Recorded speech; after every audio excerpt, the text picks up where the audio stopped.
श्री शिवाय नमस्तुभ्यम दोस्तों। पशुपति व्रत एक ऐसा व्रत जो कि 5 सोमवार का व्रत होता है और जो भी महिला जो भी व्यक्ति 5 सोमवार के इस पशुपति व्रत को करता है, किसी मनोकामना को साथ में किसी मनोकामना को धारण करते हुए उसकी वह मनोकामना 5 सोमवार से पहले या बीच में ही पूरी हो जाती है।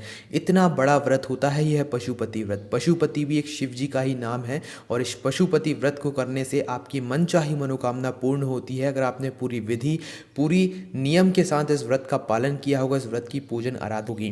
तो दोस्तों हम आपको बताते हैं कि कैसे आपको पशुपति व्रत करना है। बहुत ही आसान शब्दों में बहुत ही कम समय में हम आपको बताने वाले हैं। दोस्तों पशुपति व्रत 5 सोमवार का व्रत होता है। इसमें सबसे पहले पशुपति व्रत को धारण करना होता है। अंतिम मतलब सोमवार में यहाँ पर इसका समापन भी करना होता है। करना क्या होता है, ध्यान से सुनिए। पशुपति व्रत के पहले सोमवार को जो आप विधि करते हैं वही पूरी विधि आपको 5 सोमवार तक करनी पड़ती है। करना क्या होता है, किसी भी सोमवार से आप पशुपति व्रत को धारण कर सकते हैं, कोई दिक्कत नहीं है। जिस भी सोमवार से आप पशुपति व्रत को धारण करें उस सोमवार को आपको क्या करना है, सुबह सुबह प्रातः काल उठ जाना है। उठने के बाद अपना जो भी स्नान और शुद्ध वस्त्र धारण कर लेना है। उसके बाद आपको एक थाली तैयार करना है जो कि आप लोग शिव जी की शिवलिंग का श्रृंगार करने के लिए ले जाएंगे, ठीक है। साथ ही में एक लोटा जल जो आप लोग हमेशा लेकर जाते हैं और जो शिवलिंग पर चढ़ाते हैं वो तो पर एक थाली आपको तैयार करनी है। इसमें इस व्रत में इस थाली का बड़ा महत्व है। इस थाली को आपको तैयार करना है, इसमें फूल रखना है, बेलपत्र, शमी पत्र, जो भी शिवलिंग शिव जी की शिवलिंग के ऊपर समर्पित होते हैं वह सभी सामग्री आपको अपनी थाली में तैयार कर रखना है, ठीक है। और प्रातःकाल जितने भी बजे आप 10-11 बजे तक जब भी मंदिर जा सकते हो उस समय आप लोग सुबह सुबह पहले सोमवार को मंदिर जाइए। तो अब आपको अपनी एक थाली को तैयार करके क्या करना है, शिव जी के मंदिर जाना है। और शिव जी के मंदिर जाने के बाद शिव जी को जल अर्पण करना है, शिव जी को फूल चढ़ाना है, बेलपत्र चढ़ाना है, शमी पत्र चढ़ाना है, फूल वगैरह जो भी आप लोग अर्पित करना चाहें, समर्पित करना चाहें वो सभी समर्पित कर दें। उसके बाद जो भी आप लोग अपना रोली कुमकुम चावल जो भी लेकर गए हैं वो सभी समर्पित कर दीजिए, ठीक है। सुबह की जो पूजन रहेगी वो सामान्य रहेगी, उसमें कोई ज़्यादा मतलब आपको करने की ज़रूरत नहीं है। बस अपनी थाली को तैयार करके लेकर जाना है, उसे मंदिर में लेकर जाना है। उसी थाली में से उठा कर आपको जो है शिव जी का श्रृंगार करना है, शिव जी को चीज़ें समर्पित करना है, ठीक है। तो अब ये थाली आपको वापस घर ले आनी है। अब यही थाली आपको अच्छे शुद्ध जगह पर रख देनी है अपने घर में लाकर, ठीक है। अब देखिए पशुपति व्रत में क्या होता है, हर सोमवार को 2 समय पूजा की जाती है, एक सुबह के समय एक शाम के समय। अब यही थाली आपको क्या करना है, शाम के समय तैयार करना है। शाम के समय आपको करना क्या है, कुछ सबसे पहले तो 6 दीपक बनाना है। कितने, 6 दीपक आपको बनाना है, काय के, आटे के, ठीक है। गोल बाती के आपको 6 आटे के दीपक बनाना है, ठीक है। और इन दीपकों को बनाकर जो है आपको अपनी थाली में रख लेना है। थाली में रखने के बाद आपको जो है कुछ मीठे का भोग बनाना है, जैसे कि हलवा हो गया या कोई कुछ मिठाई अपने घर की बनी हुई हो तो वो ज़्यादा अच्छी रहेगी, ठीक है। कोई भी आप लोग मीठे का जो है भोग बना लीजिए। उस भोग को जो है आपको क्या करना है, 3 हिस्से करना है, ठीक है।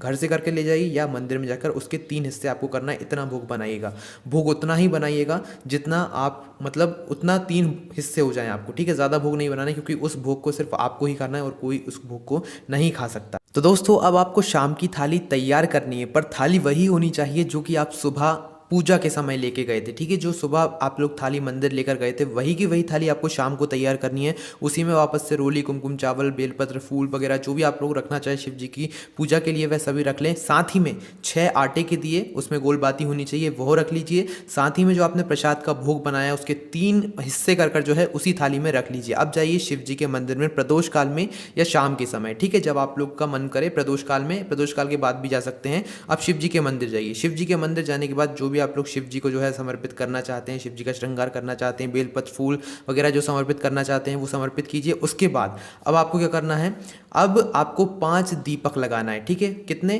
5 दीपक लगाना है।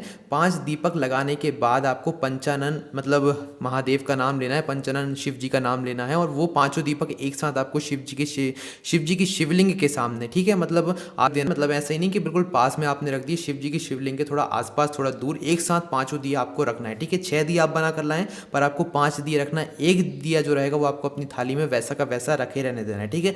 अब जो 3 हिस्से आपने प्रसाद के रखे हुए, और एक बात और ध्यान रखिए कि जब आप लोग यह 5 दीपक जला रहे हो, 5 जो आप बनाकर ले गए आटे के दिए जला रहे हो, उसी समय आपको अपनी मनोकामना बोल देना है, ठीक है, भगवान शिव से। मनोकामना बोलने के बाद आपके जो 3 प्रसाद के भाग रखे हैं उसमें से 2 भाग उठाइए और शिव जी को समर्पित कर दीजिए, ठीक है। इतना करना है। इसके बाद अब आपको जो है शिव जी की जो भी भक्ति आराधना करनी है, श्री शिवाय नमस्तुभ्यम का जाप करना है वो कर लीजिए। जाप करने के बाद सभी पूजा आराधना करने के बाद अब आपको अपने घर वापस आना है, एक बचा हुआ प्रसाद का भोग वापस लेकर और एक दिया वापस लेकर, ठीक है। उसी थाली को वापस लेकर आ जाना है। अब जब आप अपने घर में आ रहे हो तो घर के प्रवेश द्वार पर आपको रुक जाना है। प्रवेश द्वार का जो सीधा हिस्सा होगा, आप मतलब जब अपने घर के अंदर घुस रहे हो तो उस समय आपका जो सीधा हाथ होगा उसी चौखट की साइड पर, उसी सीधे हाथ पर आपको वो जो एक दिया बचा कर लाए ना, अपनी घर की मुख्य चौखट पर जो है आपको वो एक दिया लगा देना है। ठीक है, उस दिए को लगाते समय आपको भगवान शिव का स्मरण करना है, साथ ही में अपनी मनोकामना वापस से बोलना है। ठीक है, उस जगह पर वह दिया जलाना है, मनोकामना बोलना है और उसके बाद अपने घर के अंदर प्रवेश करना है। घर के अंदर प्रवेश करने के बाद अब आप लोग जो है शाम के समय खाना खा सकते हैं, पर खाना खाने से बाद का एक हिस्सा बचा कर लाए हैं, उस प्रसाद के हिस्से को आपको खुद पहले ग्रहण करना है। खाना खाने के पहले ग्रहण करना है, उसी के बाद आपको कुछ खाना है। ठीक है, पहले आप जो प्रसाद मंदिर से बचा कर लाए हैं, 3 भाग ले गए थे, एक भाग जो बचा कर लाए, 2 भाग आपने मंदिर में चढ़ा दिए, एक भाग, उस भाग को पहले आप खाइए घर में प्रवेश करने के बाद, उसके बाद ही आप लोग और कोई चीज़ खाइएगा। ठीक है, ये प्रसाद ग्रहण करने के बाद आप अपना खाना खा सकते हैं। अब कुछ ध्यान में रखने वाली बातें हैं, वो ध्यान में सुन लीजिए। इस व्रत में हम लोग 2 बार नमक खा सकते हैं, एक सुबह फलाहार के समय और शाम को जो है खाने के समय। ठीक है, उसके बाद इस व्रत को जिस मंदिर में आप लोग कर रहे हैं उसी मंदिर में आपको 5 सोमवार के यह व्रत करने हैं, 5 सोमवार की यह पूजा करनी है। जिस घर में आप लोग यह 5 सोमवार के पशुपति व्रत रख रहे हैं उसी घर में आपको 5 सोमवार तक यह व्रत रखना है। ठीक है, अब देखिए 5वां सोमवार जैसे ही आपका होगा, आप शाम की जैसे ही पूजा कर रहे होंगे, अब आपको 5वें सोमवार को इसका समापन करना होगा। समापन कैसे करेंगे? अब जब आपका 5वां सोमवार होगा तो 5वें सोमवार की शाम की पूजा में आपको क्या करना है, आपको इस पशुपति व्रत का समापन करना है। ठीक है, मतलब उद्यापन जैसे कि करना है। तो करना क्या है, 108 कोई भी ऐसी सामग्री ले जाइए जो कि शिव जी की शिवलिंग के ऊपर समर्पित होती हो, जैसे कि फूल, चावल या कोई भी ऐसी चीज जो कि शिवलिंग के ऊपर समर्पित होती हो। ठीक है, जैसे कि हम चावल का उदाहरण ले लेते हैं, आप 108 चावल के दाने ले गए। ठीक है, 108। उसके बाद एक श्रीफल ले जाना है और एक क्या करना है, 11 रुपए ले जाना है। ठीक है, ये 3 चीज़ आपको लेकर जाना है। 108 कोई भी सामग्री जो कि शिव जी की शिवलिंग के ऊपर समर्पित होती हो, उदाहरण के लिए चावल, और उसके बाद एक श्रीफल और 11 रुपए, ये आपको समापन के समय जो है शिव जी के मंदिर में ले जाना है। ठीक है, अपने 5वें सोमवार की पूजा के बाद। ठीक है, तो लेकर जाने के बाद आपको जो है शिव जी की शिवलिंग के मतलब आसपास समर्पित कर देना है, शिव जी के मतलब चरणों में समर्पित कर देना है, शिवलिंग के ऊपर नहीं समर्पित करना है। जो 11 रुपए आप लोग लेकर गए हैं वो शिव जी के पास रख दीजिए, और जो 11 मतलब जो 108 आप लोग जो भी सामग्री लेकर गए हैं वो शिव जी की शिवलिंग के ऊपर समर्पित कीजिए। एक साथ कर सकते हैं, कोई दिक्कत नहीं। एक श्रीफल भी आपको शिव जी की शिवलिंग के ऊपर समर्पित करना है, और जो 1 रुपया मतलब जो 11 रुपये आपके रहेंगे वो आपको शिव जी के चरणों में समर्पित कर देना है।